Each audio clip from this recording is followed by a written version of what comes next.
ನಮಸ್ಕಾರ. ಕಿರಿಕೀರ್ತಿ ಅಂತ ಅಮೀರ್ ಖಾನ್ ಅವರು ನಿನ್ನೆ ಒಂದು ಸ್ಟೇಟ್ಮೆಂಟ್ ಕೊಟ್ಟಿದ್ದಾರೆ. ಅವರಿಗೆ ಈ ದೇಶದಲ್ಲಿರೋ ತುಂಬಾ ಕಷ್ಟ ಆಗ್ತಿದೆಯಂತೆ. ಅವ್ರ ಮಕ್ಕಳ ಭವಿಷ್ಯ ನೆನೆಸ್ಕೊಂಡ್ರೆ ಭಯ ಆಗುತ್ತಂತೆ. ಅವ್ರ ಹೆಂಡತಿ ನಾವು ಈ ದೇಶ ಬಿಟ್ಟು ಹೋಗೋಣ ಅಂತ ಹೇಳ್ತೀಯಾರಂತೆ. ನಮ್ಮ ಭಾರತ ದೇಶ ಅವರಿಗೆ ಇಂಟಾಲರೆಂಟ್ ಅಂತ ಅನಿಸ್ತಾ ಇದೆಯಂತೆ. ಸ್ವಾಮಿ, ಈ ದೇಶದಲ್ಲೇ ನೀವು ಅಮೀರ್ ಖಾನ್ ಆಗಿದ್ದು, ನಿಮ್ಮ ಜಾತಿ ಕೇಳಲಿಲ್ಲ, ನಿಮ್ಮ ಧರ್ಮ ಕೇಳಲಿಲ್ಲ, ನೀವು ಯಾರು ಅಂತ ಕೇಳಲಿಲ್ಲ. ನಿಮ್ಮ ಟ್ಯಾಲೆಂಟ್ ಮಿಸ್ಟರ್ ಪರ್ಫೆಕ್ಷನಿಸ್ಟ್ ಅಂತ ಹೇಳ್ಕೊಂಡು ಇಡೀ ದೇಶ ನಿಮ್ಮ ಸಿನಿಮಾನ ಸೂಪರ್ ಡೂಪರ್ ಹಿಟ್ ಮಾಡ್ತು. ಇವತ್ತಿಗೂ ಭಾರತದ ಅತಿ ಹೆಚ್ಚು ಜನ ಇರುವಂತಹ ಒಂದು ಧರ್ಮದ ವಿರುದ್ಧ ನೀವು ಅದೇನೇನೋ ತೋರಿಸಿದ್ರಿ PK ಸಿನಿಮಾದಲ್ಲಿ. ಅದು ಇವತ್ತಿನ ತನಕ ಗ್ರಾಸ್ ಕಲೆಕ್ಷನ್ ಮಾಡೋದ್ರಲ್ಲಿ ನಂಬರ್ 1. ನೀವು ಹೇಳ್ತೀರಿ ನಮ್ಮ ದೇಶ ಇಂಟಾಲರೆಂಟ್, ಅಸಹಿಷ್ಣುತೆ ಇದೆ ನಮ್ಮ ದೇಶದಲ್ಲಿ. ನಿಮ್ ಪ್ರಕಾರ ನಾನು ನಿಮ್ ಫ್ಯಾನೇ, ಆದ್ರೆ ಅದಕ್ಕಿಂತ ಮೊದಲು ನಾನು ಭಾರತೀಯ. ನನ್ನ ದೇಶದ ವಿರುದ್ಧ ನಾನು ಹೆಂಗ್ರಿ ವಿರುದ್ಧವಾಗಿ ಮಾತಾಡ್ತೀನಿ? ನಿಜವಾಗ್ಲೂ ನಿಮ್ಗೆ ಅಸಹಿಷ್ಣುತೆ ಇದೆ ಅನ್ಸಿದ್ರೆ, ಇಂಟಾಲರೆಂಟ್ ಇದೆ ಅನ್ಸಿದ್ರೆ ಅದನ್ನ ಹೇಳೋ ಅವಶ್ಯಕತೆ ಇಲ್ಲ. ಜನಗಳಿಗೆ ಹೆದರಿಸಬೇಡಿ, ನೀವು ಹೇಳಿ. ಅದನ್ನ ಹೆಂಗ್ ಸರಿ ಮಾಡ್ಬೋದು, ಜನಗಳ ಮನಸ್ಸಲ್ಲಿ ಆ ತರ ವಾತಾವರಣ ಬರ್ದೇ ಇರೋ ತರ ಹೆಂಗ್ ನೋಡ್ಕೋಬೇಕು ಅಂತ ಫಸ್ಟ್ ಕಲ್ತ್ಕೊಳ್ಳಿ. ನೀವು ಅಷ್ಟು ದೊಡ್ಡ ಸ್ಟಾರ್ ಆಗಿ. ಇನ್ಕ್ರೆಡಿಬಲ್ ಇಂಡಿಯಾ ಅಂತ ಹೇಳಿ ಅತಿಥಿ ದೇವೋ ಭವ ಅಂತ ನಿಮ್ಮನ್ನ ನಾವು ಬ್ರ್ಯಾಂಡ್ ಅಂಬಾಸಿಡರ್ ಮಾಡಿದ್ರಲ್ರಿ. ಇವತ್ತು ನೀವು ಭಾರತಕ್ಕೆ ಅತಿಥಿಗಳೇ ಬರ್ದಿರೋ ತರ ಸ್ಟೇಟ್ಮೆಂಟ್ಗಳನ್ನ ಕೊಡ್ತಿದ್ದೀರಿ. ನೀವು 3 Idiots ಸಿನಿಮಾದಲ್ಲಿ ಆಲ್ ಈಸ್ ವೆಲ್ ಅಂತಿದ್ರಿ. ಯಾಕೆ? ಇವಾಗೆಲ್ಲ ಸರಿ ಇಲ್ಲ ಅಲ್ಲ ದೇಶದಲ್ಲಿ. ಸಣ್ಣ ಸಣ್ಣ ವಿಚಾರಕ್ಕೆ ಆಲ್ ಈಸ್ ವೆಲ್ ಅಂತೀರಿ. ಇವತ್ತು ಆಲ್ ಈಸ್ ವೆಲ್ ಇಲ್ಲ. ಸತ್ಯಮೇವ ಜಯತೆ ಅಂತ ಪ್ರೋಗ್ರಾಮ್ ಮಾಡ್ಬಿಟ್ಟು ಏನ್ ಮಾತಾಡ್ತಾ ಇದ್ರಿ ಸ್ವಾಮಿ? ಕಣ್ಣೀರ್ ಹಾಕ್ತಾ ಇದ್ರಿ. ನಾವು ನಿಮ್ಮನ್ನ ನೋಡಿ ಎಂತ ಮನುಷ್ಯ ಅಂತಿದ್ವಿ.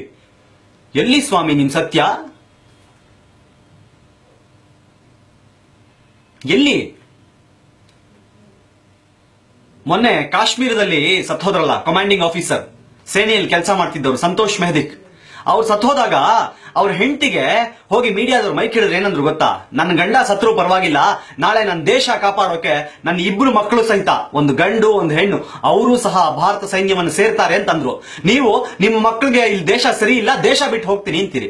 ಯಾವ್ದು ಸ್ವಾಮಿ ನ್ಯಾಯ? ಏನ್ ಸ್ವಾಮಿ ನೀವೆಲ್ಲ ಸ್ಟಾರ್ಗಳು? ಜನಗಳು ಅರ್ಥ ಮಾಡ್ಕೋಬೇಕು ಇವಾಗ. ಏನ್ ಬೇಕು, ಯಾರು ಬೇಕು ನಮ್ಮ ದೇಶಕ್ಕೆ ನಿಜವಾಗ್ಲು ಅಂತ. ಇಷ್ಟೇ ಸ್ಟಾರ್ಗಳ ಕೆಲಸ. ಸಿನಿಮಾದಲ್ಲಿ ಡೈಲಾಗ್ ಹೊಡಿಯೋದು, ಟಿವಿಯಲ್ಲಿ ಕುತ್ಕೊಂಡು ಪ್ರೋಗ್ರಾಮ್ ಮಾಡಿದ್ರೆ ಆಗಲ್ಲ. ಇಲ್ಲಿರ್ಬೇಕು ಸ್ವಾಮಿ.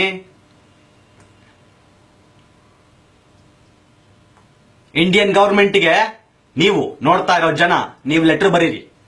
ಇನ್ಕ್ರೆಡಿಬಲ್ ಇಂಡಿಯಾಗೆ ಬ್ರ್ಯಾಂಡ್ ಅಂಬಾಸಿಡರ್ ಆಗಿ ನಮ್ಗೆ ಅಮೀರ್ ಖಾನ್ ಬೇಡ, ಅತಿಥಿ ದೇವೋ ಭವ ಅಂತ ನಾವು ಅತಿಥಿಗಳನ್ನ ಕರ್ಕೊಂಡ್ಬಂದು ಬರೋ ಅತಿಥಿಗಳನ್ನ ಚೆನ್ನಾಗಿ ನೋಡ್ಕೋಬೇಕು. ಅತಿಥಿಗಳೇ ಬರ್ದೇ ಇರೋ ತರ ಮಾಡ್ತಿರೋ ಈ ಮನುಷ್ಯ ನಮ್ಗೆ ಬ್ರ್ಯಾಂಡ್ ಅಂಬಾಸಿಡರ್ ಆಗಿ ಬೇಕಾಗಿಲ್ಲ. ನಿಮ್ಮ ಮೊಬೈಲ್ ನಲ್ಲಿ ಸ್ನ್ಯಾಪ್ಡೀಲ್ ಅಪ್ಲಿಕೇಶನ್ ಇತ್ತು ಅಂದ್ರೆ ಡಿಲೀಟ್ ಮಾಡಿ.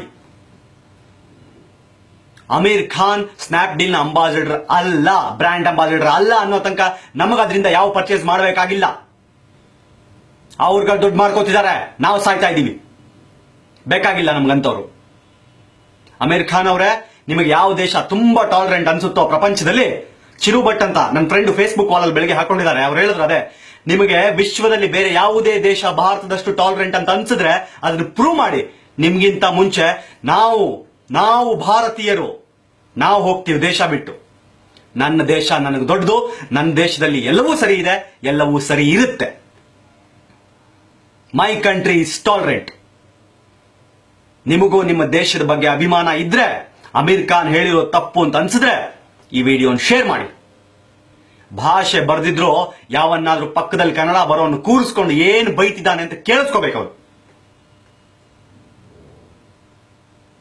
ಜೈ ಭಾರತಾಂಬೆ.